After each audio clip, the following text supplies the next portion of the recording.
आइए हम लोग फोन लगाते हैं मनीष कश्यप के सबसे बड़े दुश्मन निशांत वर्मा जी को। बिहार में उनका आगमन है और हम उनसे कुछ बात करेंगे। आइए आप हमारे साथ बने रहिए। घंटी जा रहा है, कॉल जा रहा है। हेलो जी नमस्ते। नमस्ते। कैसे हैं? सॉरी नंबर सेव नहीं किया। गौतम मिश्रा बोल रहे हैं रक्सौल से। हाँ गौतम बोलिए बोलिए। अरे जी एक चीज, मैं अभी आपका एक छोटा सा इंटरव्यू लेना चाह रहा था फोन पे। फ्री है ना? हाँ बिल्कुल फ्री है। हाँ, मैं बोल रहा था कि आज एक खबर निकल के आ रहा है मनीष कश्यप के बारे में, क्योंकि आपसे ज्यादा बेहतर मनीष कश्यप के बारे में कोई नहीं बता सकता है।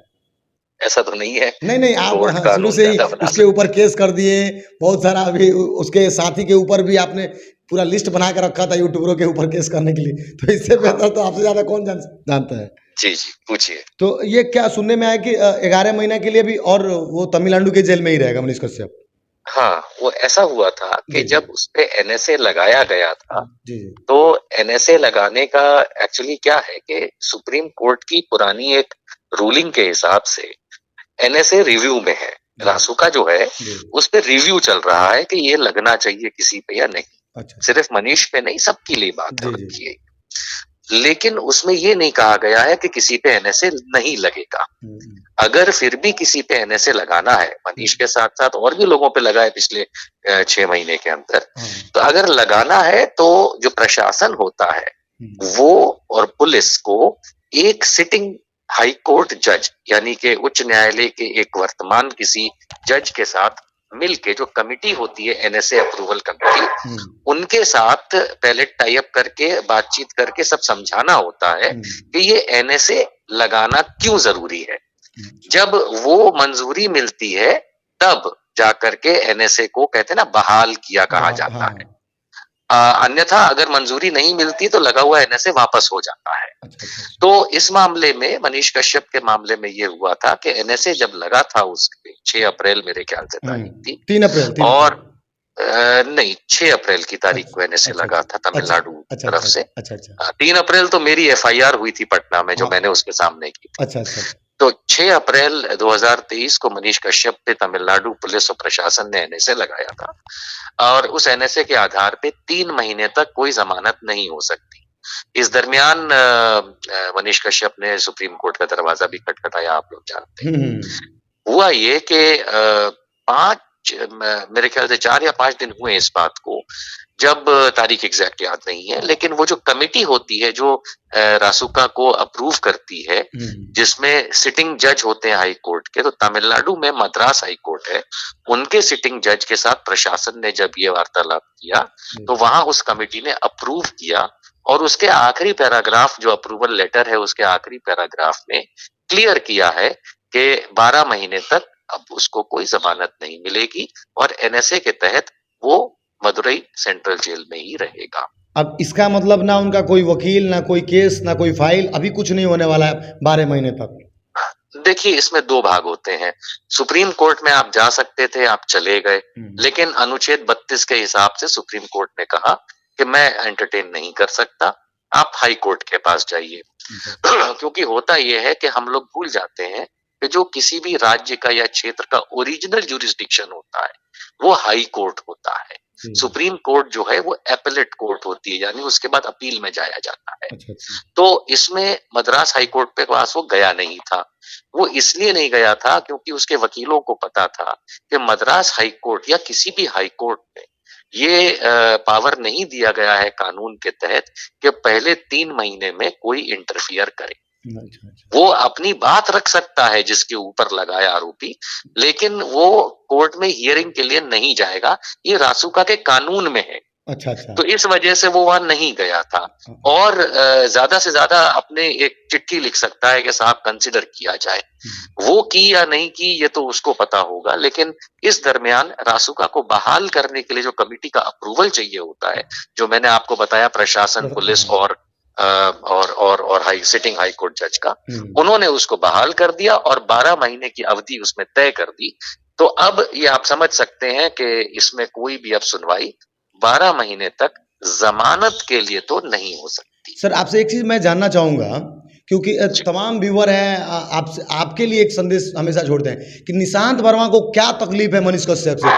वो गुजरात से चल के पटना आके मनीष कश्यप के ऊपर एफआईआर कराते हैं, आखिर रीजन क्या है? इस भाग का मैं दो भागों में जवाब दूंगा। जी जी पहली बात तो ये है कि भारत वर्ष पूरा हमारा है, जी जी इसमें कोई राज्य के हिसाब से हम आपस में ना बांटे ना बात करें। जी भाषा आधारित, राज्य आधारित, कानून संविधान उस हिसाब से नहीं है। ऐसा तो नहीं है कि मर्डर का बिहार में 10 साल का सजा है और गुजरात में आजीवन कारावास या मौत की सजा है, पूरे वो तो हिंदुस्तान पूरे में। देश के लिए।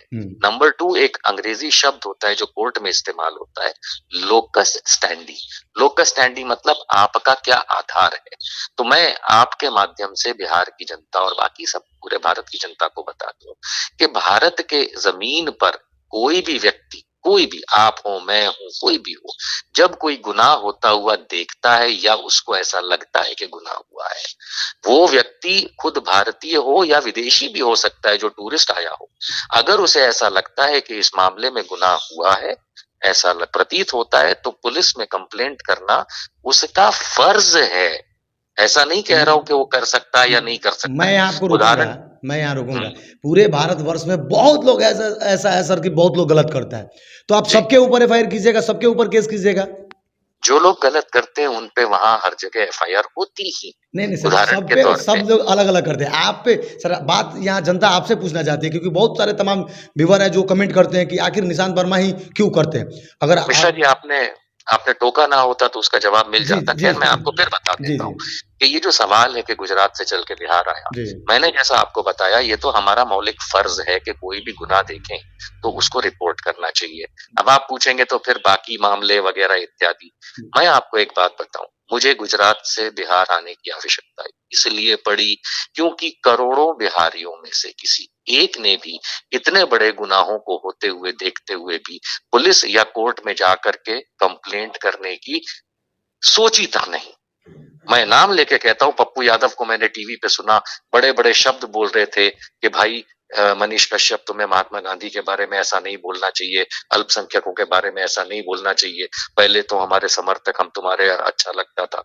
उन्होंने भी इतना कहा, लेकिन क्या पप्पू यादव ने भी केस किया या नहीं किया? तो जब गुनाह सामने दिख रहा है सबको, कम से कम जिनको दिख रहा है, जिनके चक्षु खुले हुए हैं, अगर वो अपना मौलिक फर्ज नहीं निभाएंगे तो भारत हमारा देश है, हम सब भारतवासी भाई बहन है। ये सिर्फ स्कूल में बोलने के लिए नहीं होता, ये एक्शन लेने के लिए भी होता है।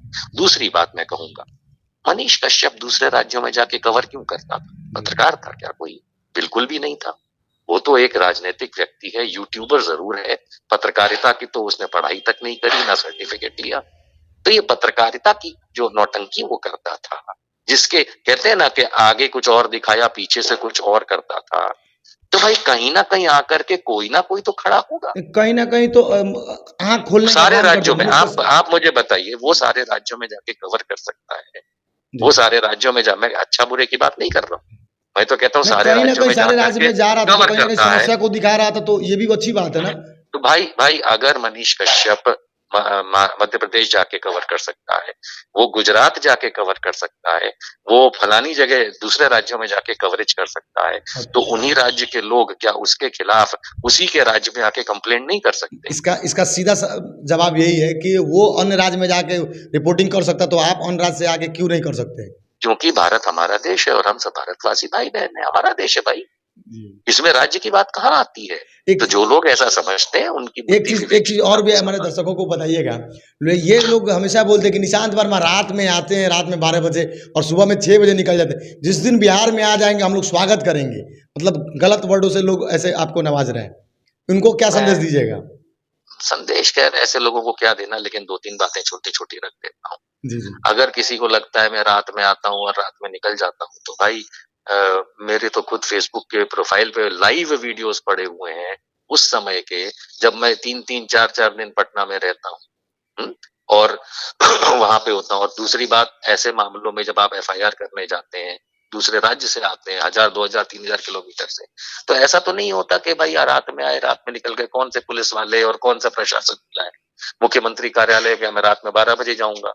क्या मैं गृह मंत्रालय को रात को 12 बजे मीटिंग कर पाऊंगा? है? क्या मैं उनके स्पेशल सचिवों को मिल पाऊंगा रात के 2 बजे? क्या मैं इकोनॉमिक ऑफेंस यूनिट के अंदर रात को 3 बजे जाऊंगा? और ऐसा कौन सा विमान मेरे को मिलेगा जो रात को 12 बजे उतारेगा और सुबह 6 बजे ले जाएगा? तो ये बेकार की बातें हैं। ये वो लोग करते हैं जिन्हें देखना ही नहीं है, समझना ही नहीं है, क्योंकि उनका आईक्यू जो है वो काफी कम है। और चलिए। दूसरी बात ये मैं छोटी सी बता देता जी हूँ जी। कि जहां तक मेरे स्वागत करने की बात है, तो करोड़ों करोड़ों देशवासी इंक्लूडिंग बिहार के लोग मेरा बहुत प्रेम पूर्वक स्वागत करते हैं। यदि किसी ने कुछ गलत करने की सोची भी है तो मन से निकाल दे, क्योंकि हम एक्शन में बात करते हैं, हवाई बातें सोशल मीडिया पे सिर्फ नहीं करते। तो आखिरी में एक सवाल है, आप कब आ रहे हैं बिहार, थोड़ा हमारे दर्शकों को बता दीजिए। बहुत जल्द, बहुत जल्द। कुछ यूट्यूबर्स का, जैसे आपने कहा कि मैंने पहले बताया है कि यूट्यूबर्स पे भी केस होगा, जी जी। तो उसी की तैयारी हो चुकी है। बिहार पुलिस में बात भी हो चुकी है। बहुत जल्द आ रहा हूँ। कुछ ऐसे नालायक यूट्यूबर्स को जेल हवाले करवाने की कोशिश के लिए, जिन्होंने गंदा माहौल बना रखा है। और दूसरा, जो डीजीपी बिहार है, यानी कि पुलिस महानिदेशक जो हैं, उनको गृह मंत्रालय से अप्रूवल मिल चुका है, बिहार गृह मंत्रालय से, मनीष कश्यप के खिलाफ यूएपीए लगाने के लिए। तो उसकी प्रक्रिया आगे बढ़ाने के लिए मैं बिहार डीजीपी साहब के ऑफिस भी जल्द मिलने आ रहा हूँ। चलिए, बहुत बहुत धन्यवाद, आपने अपना कीमती समय दिया मुझे।